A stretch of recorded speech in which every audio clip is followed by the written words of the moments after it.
बेफैज एक सितारा बताया गया मुझे, सूरज डूबा तो ढूंढ के लाया गया मुझे। पहले कहा कि बोल लब आजाद हैं तेरे, जब बोलने लगा तो डराया गया मुझे। हैरान हूँ मैं वक्त की तकसीम देखकर, किसके लिए था किस पे लुटाया गया मुझे। शामिल तो मुझको कर लिया अहबाब में मगर, शामिल तो मुझको कर लिया अहबाब में मगर, महफिल में सबसे दूर बिठाया गया मुझे। सबसे पहले हाजिरीन महफिल, हमारे साथ आए हुए पार्टी के कार्यकर्तागण और पर्दे के पीछे जहां तक मेरी आवाज जा रही है, मेरी पाकीज़ा माँ और बहनें, अस्सलाम वालेकुम व रहमतुल्लाहि व बरकातुहू। मेरा नाम डॉक्टर शमीमुल हक है और मैं उस पार्टी का सिपाही हूं जिसके बारे में हमको लगता है कि आपको ज्यादा कुछ बताने की जरूरत नहीं। हिंदुस्तान के हर नौजवान के सीने में और बुजुर्गों की दुआ में अगर किसी शख्स का नाम गूंजता है तो बैरिस्टर असदुद्दीन ओवैसी का नाम गूंजता है। हम लोग आज से नहीं घूम रहे हैं। आप में से बहुत सारे नौजवान जो सोशल मीडिया से जुड़े होंगे, हाँ, इस गांव में मेरी पहली हाजिरी जरूर है और मैं इसके लिए माजरत चाहता हूं, लेकिन पूरे नरकटिया विधानसभा में लगभग 4.5 सालों से हमारी पार्टी मुस्तैदी से घूम रही है और हर उस मजलूम की आवाज को लेकर के हम लोग अपने साथियों के साथ लब्बैक कहते हुए हर उस जगह पे जाते हैं जहां पे दलितों पे, मुसलमानों पे और पिछड़े और अगड़े वर्गों पर भी अगर जुल्म होता है तो हमारी पार्टी बड़ी बेखौफी के साथ चंपारण में उसकी आवाज उठाने के लिए जानी जाती है। मैं चंद बातें आपके सामने आज इसलिए रखने आया हूं, अभी चुनाव में लगभग 3.5 महीना बाकी है, लेकिन आज मैं आपको आगाह करने आया हूं। बहुत से प्रवासी पक्षी के रूप में भी पार्टी का अभी इब्तिदा हुआ है, उनकी पैदाइश हुई है और वो लोग आपके बीच घूम रहे हैं, बड़े बड़े वादे लेकर, लुभावने देकर कि नरकटिया को हमने छोटा दानों को अनुमंडल बना देंगे, हम नरकटिया में एयरपोर्ट ला देंगे, हमने बंजरिया में विकास की गंगा बहा दी। मैंने देखा कि अभी माननीय एमएलए डॉक्टर शमीम साहब का गांव ज्यादा दूर नहीं है, मैं आ रहा था तो मैं देखा कि रोड पर इतनी विकास की गंगा बह रही है कि शायद उसकी तस्वीर भेजी जाए। तो उनको शर्म आनी चाहिए कि वो छोरा दानों के लोगों को कहते हैं कि मैंने बंजरिया में काम कर दिया और बंजरिया के लोगों को कहते हैं कि बनकटवा में काम कर दिया।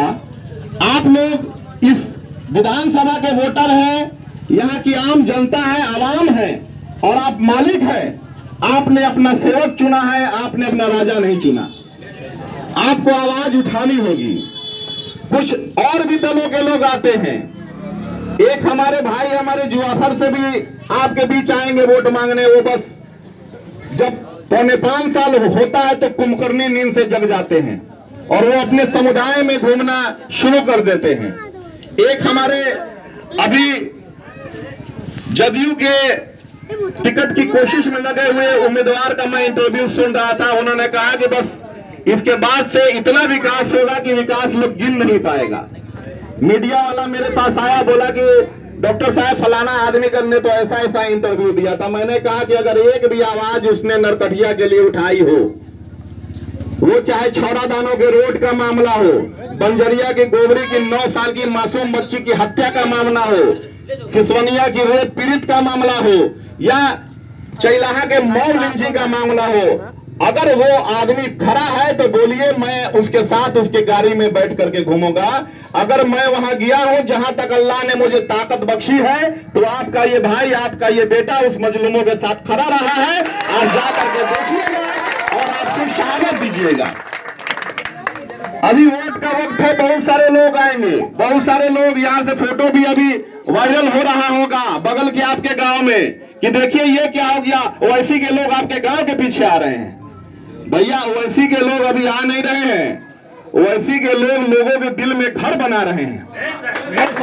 और मैं जानता हूं कि मैं जब यहां से जाऊंगा तो हमारे जिन नौजवानों के सोशल मीडिया से फोटो वायरल होगा, उनके बुजुर्गों को जाकर के समझाया जाएगा कि अरे आपका बेटा ये क्या कर दिया, ये एमआईएम पार्टी की ओर से है, ये तो बहुत जो है मैं कि मुसलमानों की पार्टी है, ये तो सिर्फ कॉमनल बात अपना करना जानती है।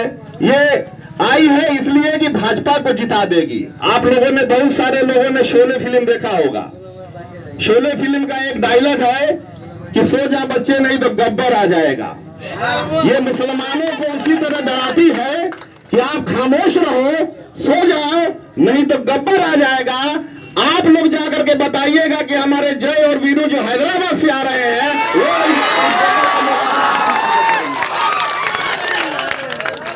अभी उनके पास कोई मुद्दा नहीं है। मुद्दा यह है कि भाजपा को जिताने के लिए आ रही है। हमारे आशी भाई ने कहा और मैंने आपके सामने शेर के साथ भी इस चीज की शहादत दी है। हम लोगों ने भरसक प्रयास किया कि अगर भाजपा जैसी कम्युनिस्ट पार्टी को अगर सेकुलर ताकतों से रोकना है तो हमको साथ में मिलकर के चुनाव लड़ना होगा। लेकिन क्या हुआ, आप लोगों से छुपा नहीं है। और जब छुपा नहीं है तो पहले भी हमारे रियासी सदर अख्तरुल इमान ने कहा था कि 4 गए हैं 24 लाएंगे। इंशाअल्लाह वो दिन दूर नहीं है जब आपके 24 एमएलए शेरवानी पहन करके विधानसभा जाएंगे। उनको दिक्कत होगी, मैं जानता हूं। बहुत सारा चीज, अभी 4 रोज पहले की बात है, मैंने एक पोस्ट वायरल किया था मरहूम शहाबुद्दीन साहब के बेटा को लेकर के कि उनको पीछे बैठाया गया था और मजबूरी हो गई। तेजस्वी यादव को किसी आरजेडी के लोगों ने दिखा दिया कि देखिए एमआईएम वाले क्या पोस्ट कर रहे हैं, बड़ा वायरल हो रहा है। शहाबुद्दीन साहब का बेटा पीछे बैठा था, उठ करके गुस्सा होकर के चला गया। तो वो मजबूरी में आकर के नारा लगाते हैं कि शहाबुद्दीन अमर रहे, तस्लीमुद्दीन अमर रहे। अरे आप अनवारुल हक साहब का भी नाम भूल गए, मोती रहमान साहब का भी नाम भूल गए। ये वही डॉक्टर मोहम्मद शहाबुद्दीन है जब दिल्ली में इनकी मौत हुई थी और आप दिल्ली में मौजूद थे, लेकिन आप वहां से आकर के उस अकेले तन्हा के साथ खड़े नहीं हुए। ये वही शहाबुद्दीन है, दूसरे शहाबुद्दीन नहीं। अभी बहुत सारे लोग हैं, गए होंगे, आप लोग देखे होंगे कि वक्फ का एक बड़ा रैली हुआ पटना में। हमारे अमीर शरीयत सैयद अहमद वली फैसल रहमानी साहब के आह्वान पर आप लोगों में से लाखों की भीड़, मुझको लगता है कि सबसे ज्यादा भीड़ चंपारण से गई और चंपारण में मैं नरकटिया विधानसभा से सबसे ज्यादा भीड़ गई थी। लाखों की भीड़ गई और ये लोग स्टेज पर कब्जा करने के लिए आ गए। हम लोगों ने एक मीडिया वाले ने सवाल अपना जो किया कि भाई आपके साथ वक्फ की लड़ाई बड़ी मजबूती से ये लोग अपना लड़ रहे हैं। मैंने कहा कि एक भी ऐसा प्रोग्राम दिखा दीजिए जो राजद ने अपने दम पर वक्फ की लड़ाई लड़ी हो और वहां मुसलमानों को दावत दिया। वोट हमारा राज तुम्हारा नहीं चलेगा, गुड़ खाएंगे और बुलबुल्ला से परहेज है। इनको वोट चाहिए मुसलमानों का, वोट चाहिए दलितों का, वोट चाहिए पिछड़ों का। बात करेंगे यादव की, और आज पप्पू यादव जैसे लोग को स्टेज से धक्का दे करके गिरा दिए थे। आगे का मामला है, देर का मामला नहीं है। यही पप्पू यादव जब खड़े हुए थे अपना पूर्णिया से, तो यही लालू जी के बेटा ने जाकर के क्या प्रचार किया था, कहा था कि आपको हमको वोट नहीं देना है, लालू की पार्टी पसंद नहीं है, कोई बात नहीं, एनडीए को वोट दीजिए, पप्पू यादव को वोट नहीं दीजिए। हम लोग जब घूमना शुरू किए तो मैं आपको बता देता हूं कि बहुत सारे आलिमों की टीम जो मेरे वालिद मोहतरम के जानने वाले उनके साथियों में से थे, उन लोगों ने एक टोली बनाई और टोली बना करके हमारे क्लिनिक पर आते हैं और बोलते हैं कि डॉक्टर साहब हम लोग आपके वालिद के साथी रहे हैं। मैंने कहा जी मैं जानता हूं, मैं आपके साथ बड़ा अदब से हूं। कहा गया एक काम कीजिए भाई, 49 गो विधानसभा में एक ही हमारा एमएलए है, आप आए हैं तो उनकी तो हार तय है। हम लोग ये चाहते हैं कि पैसा हम लोग फाइनेंस करेंगे, वोट हम लोग मांगेंगे, विधानसभा अपना बदल लीजिए। मैंने कहा कि चचा एक बात हमको बताइए कि 2008 में नरकटिया विधानसभा का परिसीमन होता है, 10 में पहला इलेक्शन होता है, 10 में यास्मीन साबिर अली जी यहाँ से प्रत्याशी होती है लोक जनशक्ति पार्टी से, और डॉक्टर शमीम भाई हमारे जो है उनको किसी पार्टी ने सिंबल भी नहीं दिया, तो हराने के लिए उतर गए और 4500 वोट से यास्मीन साबिर अली चुनाव हार जाती है। मुझको ये बताइए कि यास्मीन साबिर अली सी राजपूत की बेटी है, यादव की बेटी है, मल्लाह की बेटी है, या किसी बनिया की बेटी है? तो नहीं, मुसलमान है। हमको उस वक्त याद नहीं आया क्या? और जब मुसलमानों की पार्टी क्षेत्र में आ रही है तो आपको बड़ी तकलीफ है। ये कहिए चचा कि शमीम साहब ने आपको घेरा करके भेजा है कि जाके बैठा दीजिए, नहीं तो हारना मेरा तय है। मुसलमानों की पार्टी से आपको इतनी तकलीफ क्यों है?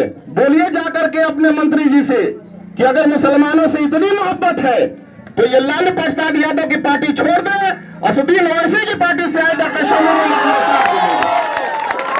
अरे भाई, ये कौन सा झूठा प्यार है? ये आपकी कैसी मोहब्बत है? मैं बतला देना चाहता हूं आपको। किशनगंज के एमपी थे मौलाना असरारुल हक कासमी, यहाँ आलिम दीन बैठे होंगे तो उनको भली बात भांति जानते होंगे। बिहार के बहुत बड़े आलिम दीन थे वो। जब वो एमपी का इलेक्शन लड़ रहे थे तो हमारे रियासी सदर अख्तरुल इमान साहब को उस वक्त जदयू से अपना सिंबल मिला था, लेकिन उन्होंने अपना सिंबल वापस कर दिया।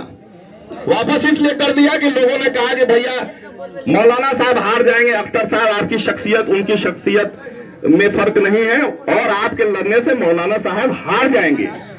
मौलाना साहब जीत भी गए, एमपी भी हो गए, और जब CAA का कानून आ रहा था तो मौलाना असरारुल हक साहब का यूट्यूब और फेसबुक उठा करके देख लेना मेरे नौजवानों, मेरे बुजुर्ग भाइयों, कि मौलाना साहब ने कहा कि मैं जब CAA का कानून आया और मैं इसकी मुखालफत करने के लिए संसद में जा रहा था तो कांग्रेस ऑफिस से मुझे फोन आता है कि मौलाना आप जहां हैं वहीं से घर लौट जाइए। और मजबूरी में मैं घर लौटा और मैं रात भर सो नहीं पाया। मैं आलिम दीन था, मुझे लगा कि मेरी गर्दन पर किसी ने छुरी रख करके जमा कर दिया हो। जब मैं अपने कौम के लिए नहीं लड़ सकता तो मुझे लीडर रहने का हक नहीं। ये इनका इतिहास है। आपने देखा है 2023 का मामला, बिहार शरीफ के मदरसा अजीजिया का मामला, ज्यादा दिन नहीं है, रमजान का महीना था। आपके यहाँ के लोग मंत्री डॉक्टर शमीम साहब थे। मदरसा अजीजिया बिहार का दूसरा बड़ा मदरसा है। 4,500 कुरान के पारे उसमें जला दिए गए थे और आपके मंत्री का एक ट्वीट हमको दिखा दीजिए, मैं माइक अभी आपके पास ये कर दूंगा, हवाले कर दूंगा। 10 दिन को नहीं होता, शर्म आनी चाहिए। डेनमार्क में एक अगर कुरान की प्रति जलाई जाती है तो पूरी दुनिया मुत्तहिद हो जाती है, और बिहार में अगर 4,500 कुरान के पारों को अगर जलाया जाता है तो आप इसलिए मुत्तहिद नहीं होते क्योंकि आप लालू प्रसाद यादव के ज़हनियत गुलाम बन चुके हैं। शर्म आनी चाहिए आपको। कब बात की है हमारे लिए? अरे ये तो लालू का बेटा सोनपुर मेला में 10 करोड़ का भैंसा दिखा रहा था जब उसकी वाइफ प्रेग्नेंट थी, और पंडित जी ने कहा था कि 10 करोड़ आप एक मजबूत भैंसा दिखाइएगा तो पुत्र जो है आपका बहुत बलशाली होगा। और ये 10 करोड़ का भैंसा दिखा रहा था जब हमारे गोपालगंज में मरहूम असलम साहब की गोली मार करके हत्या कर दी गई। इनका गृह जिला था और ये बीवी को भैंसा दिखा रहे थे, लेकिन वहां जाने की इन्होंने जहमत नहीं उठाई। 12 दिन के बाद हमारे ही MIM के कार्यकर्ता सरवर साहब की गोली मार करके जो है अपना ये हो गई, सरवर साहब के भाई की गोली मार करके हत्या हो गई। वहां भी आज तक ये लोग नहीं गए। आपको याद होगा कि हरियाणा में नूह का एक मामला था। मौलाना साहब जो एक मस्जिद के मौज़िन थे और उनकी मॉब लिंचिंग में हत्या हो जाती है, वो ज्यादा दूर का मामला नहीं था, सीतामढ़ी जिले का मामला था, रून्नी सैदपुर प्रखंड का मामला था। और पहला कोई शख्स वहां अगर उनके जनाजे की नमाज में शामिल हुआ था तो आपका ये भाई डॉक्टर शमीम MIM की ओर से शामिल हुआ। इन लोगों ने जहमत भी नहीं उठाई। क्या जरूरत है भाई? मुसलमान था, मर गया, वोट तो हम ही को देगा। हम बस ये कहेंगे कि भाजपा वाले जीत जाएंगे इसलिए वोट इधर दीजिए। पूछिएगा इन राजद के लोगों से कि तुम में और भाजपा में क्या फर्क है। फर्क बता दो हमको कि तुमने हमारे कौम के लिए क्या किया है, तुमने मुसलमानों के रिजर्वेशन के लिए क्या किया है, तुमने मुसलमानों की तरक्की के लिए क्या किया है। आपको मैं एक डेटा देता हूं, 35 साल हो गए, 35 साल से चाचा और भतीजे की सरकार ने ये जातीय जनगणना का डेटा उठाइए। मैं आपको प्रति जो है आपके पास ये कर दूंगा, भेज दूंगा। आपकी नौकरी 2.25 लाख मुसलमानों की नौकरी जातीय जनगणना के हिसाब से कम हो गई है। कहां गई है हमारी नौकरियां? 1.5 लाख नौकरी दलित भाइयों की कम हो गई है। कहां गई है ये अपना नौकरियां? आज हमारे बच्चे जाके हैदराबाद में, दिल्ली में, कोलकाता में और गल्फ की कंट्रियों में जाकर के मजदूर बन करके काम कर रहे हैं। उनके गार्जियन यहाँ दिल्ली तकलीफ में रह रहे हैं। अभी हत्या हुई है, छौरादानों में एक के जो है कि मुसलमान की भूना मियाँ की बेटा उनका मन गुजरात था, बाप का जनाजा उसको नहीं नसीब हुआ। शर्म आनी चाहिए, कैसे एमएलए हैं आप? जब बेटा अपने बाप का जनाजा भी नहीं पढ़ सकता, मजदूरी करने के लिए मैंने जो है गुजरात है, तो आपने इस क्षेत्र के लिए किया क्या मेरे भाई? इस क्षेत्र के लिए आपने एक ही काम किया है कि लोगों के शादियों में जाकर के शामिल हुआ है और रील बहुत अच्छा बना। मैं जानता हूं आप लोग को मैं बता देता हूं, मैं बिहार की राजनीति करता हूं। बिहार की राजनीति में हम एक बार बैठे हुए थे बहुत सारे अच्छे लोगों के साथ, तो हमने कहा कि रास्ता थोड़ा छोड़ दीजिए, रास्ता जाने दीजिए लोग। हमने कहा, बात चल रही थी, आपके स्थानीय एमएलए उस वक्त मंत्री थे, एक आदमी ने पूछा कि भैया कौन सा विभाग मिला है उनको? हमने कहा कि भाई उनको तो पहले मिला था गन्ना विभाग, उनको तो मिला था पहले गन्ना विभाग और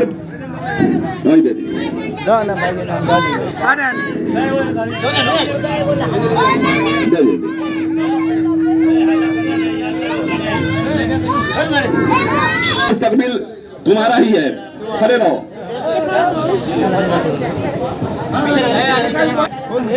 मैं आपको बता रहा था, हम लोग बैठे हुए थे, बहुत सारे पॉलिटिशियन पटना की एक महफिल में बड़े बड़े लोग बैठे हुए थे, तो इनको अभी नया नया विभाग का आवंटन हुआ था। एक आदमी ने पूछा कि भाई आपके क्षेत्र के विधायक जी को कौन सा विभाग मिला?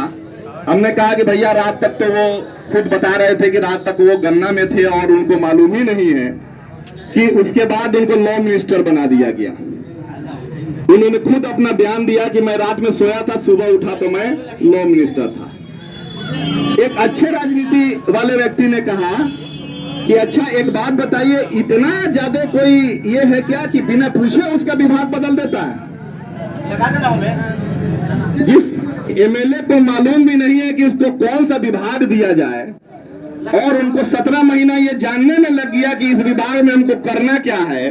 मेरे पास एक लिस्ट है, मेरे मोबाइल में एक डेटा है, जो लोग देखना चाहे देख सकते हैं कि जब ये कानून मंत्री थे, इन्होंने इनके कलम से 29 वकीलों की बहाली हुई, सरकारी पीपी हम लोग जो जानते हैं, पब्लिक प्रोसिक्यूटर। और मैं आपको बता दूं कि 29 में से एक भी मुसलमान नहीं है। मुसलमान तो छोड़िए, आपके पूर्वी चंपारण जिला का एक भी वकील नहीं है जिनको इन्होंने सरकारी वकील में नियुक्ति कर दी। आप ये समझिए कि जिस मंत्री के गृह जिला से एक भी वकील की बहाली नहीं होती है, वो क्या जाहिर करता है कि आपके लिए आगे चल करके क्या काम करेगा। 10 साल आपने उनको दिया, 10 साल आपने उनको दिया। अब वक्त नहीं है। बहुत सारे लोग राजद के होंगे पहले से जुड़े हुए, बहुत सारे लोग कांग्रेस के होंगे।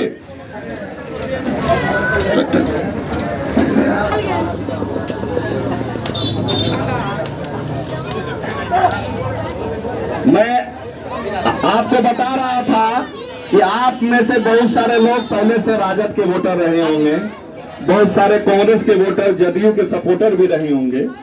मैं उसे इनकार नहीं करता। कुछ लोगों का सवाल हमसे आता है कि डॉक्टर साहब आप भी पहले किसी और पार्टी में थे, कांग्रेस में थे, जब वहां थे तो बहुत अच्छा बोल रहे थे, अब एमआईएम को लेकर के आए हैं तो इतना जहरीला बोला गया। एक बात हमको बताइए, बड़ी गहराई से सोच करके मेरी पाकीज़ा माँ और बहनें जो सुन रही होंगी, उनसे भी जाकर के शहादत ले लीजिएगा कि जब एक आदमी के घर में औलाद नहीं होती है तो वो किसी पड़ोसी के बच्चा को गोद लेती है। अगर पड़ोस में कोई बच्चा नहीं हो तो घर में बिल्ली और बकरी के बच्चा पर भी उसकी ममता आ जाती है, उसको भी गोद में लेकर के सहलाती है। लेकिन जब उसके घर में अपनी संतान पैदा हो जाए, अपनी औलाद पैदा हो जाए, तो वो किसी पड़ोसी के बच्चा को गोद लेगी या किसी बिल्ली के बच्चा को गोद में लेगी या किसी अपने बच्चा को गोद में लेगी। बेशक अपने बच्चा को गोद में लेगी। अगर किसी पड़ोसी के बच्चा को उस वक्त गोद में लेती है तो अपने फर्ज को अंजाम नहीं दे रही है। ठीक उसी तरह जब तक हमारे बीच हमारी क़यादत नहीं थी, हमारी पार्टी नहीं थी, हमने कभी राजद, कभी जदयू, कभी कांग्रेस और कभी समाजवादी पार्टी को गोद लिया। आज जब अल्लाह ने आपकी गोद में चांद के जैसा खूबसूरत और शेर दिल जैसा इंसान बैरिस्टर असदुद्दीन ओवैसी को पैदा करके भेजा है, तो आपको किसी दिल्ली के बच्चे को गोद में लेने की जरूरत नहीं है। मुसलमानों, एक बात याद कर लो, कोई नहीं आएगा। एक बाबा जी की पार्टी अभी आई है पीला पीला गमछा लेकर के, एक डॉक्टर साहब उसमें भी घूम रहे हैं, कहते हैं कि गरीबों की बड़ी मदद कर रहे हैं। आप लोगों में से कोई उनके अस्पताल में गए होंगे तो लाख रुपया से नीचे की मदद मांग नहीं हुई होगी। लाख, 1.5 लाख, 2 लाख का बिल उनके यहाँ आता है और वो कहते हैं कि मैंने इस गांव को गोद ले लिया है। इतना बड़ा उनका गोद है कि वो जहां जा रहे हैं कह रहे गोद ले लिया है। और 7 तारीख को उन्होंने मुसलमानों को गाली देने वाले मनीष कश्यप जैसे छिछोरे यूट्यूबर को अपने पार्टी में शामिल कर लिया। जिन्हें पकड़ करके पूछिए उनका कि क्या ये वही पार्टी है जो मुसलमानों के हक हकूक की बात करती है। आपने नहीं देखा होगा प्रशांत किशोर का चेहरा किसी भी औकाफ के, वक्फ के, स्टैंडिंग कमेटी के अपना विरोध में नहीं देखा होगा आपने।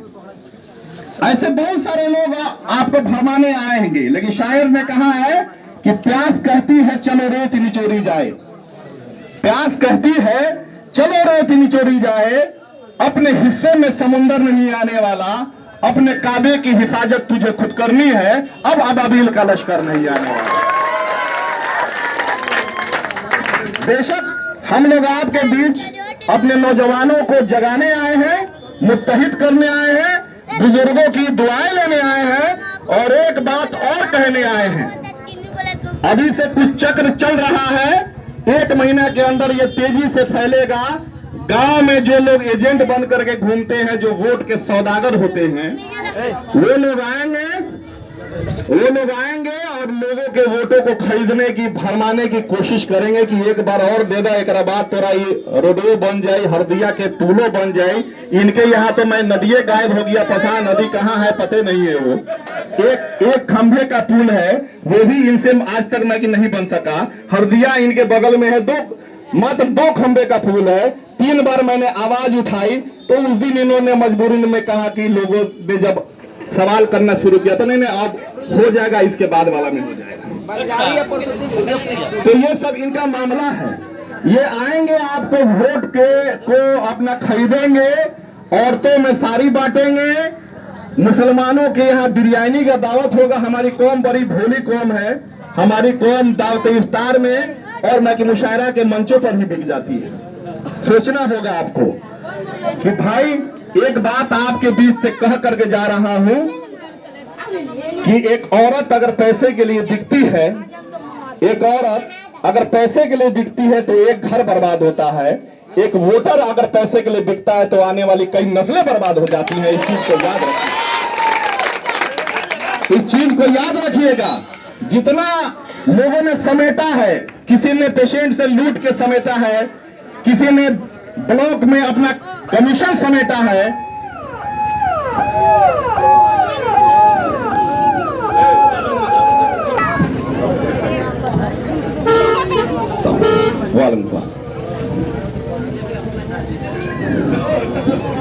मेरे भाई, कहने को बहुत सी बातें हैं। मैं आपसे सिर्फ मिलने आया हूं। आपकी दुआएं चाहिए, आपका वोट चाहिए, आपका मोहब्बत चाहिए। आने वाले दिनों में बहुत लोग आपको पैसे से खरीदने की कोशिश करेंगे। अल्हम्दुलिल्लाह आज तक आपने, अल्लाह ने जो रोजी भेजी है उसी का खा रहे हैं। 2-4 महीना और अपना ही खा लीजिएगा, आपके बच्चों का आने वाला मुस्तकबिल बन जाएगा। 2-4 महीने की बात है, ज्यादा दिन की बात नहीं है। आज तक 5 साल के बीच कोई नहीं आया होगा, वो सारे दलाल, वो सारे एजेंट कि लो भाई अगर तुम्हारे घर में खाना नहीं है तो ये लो 2000, 4000, 5000 रुपया।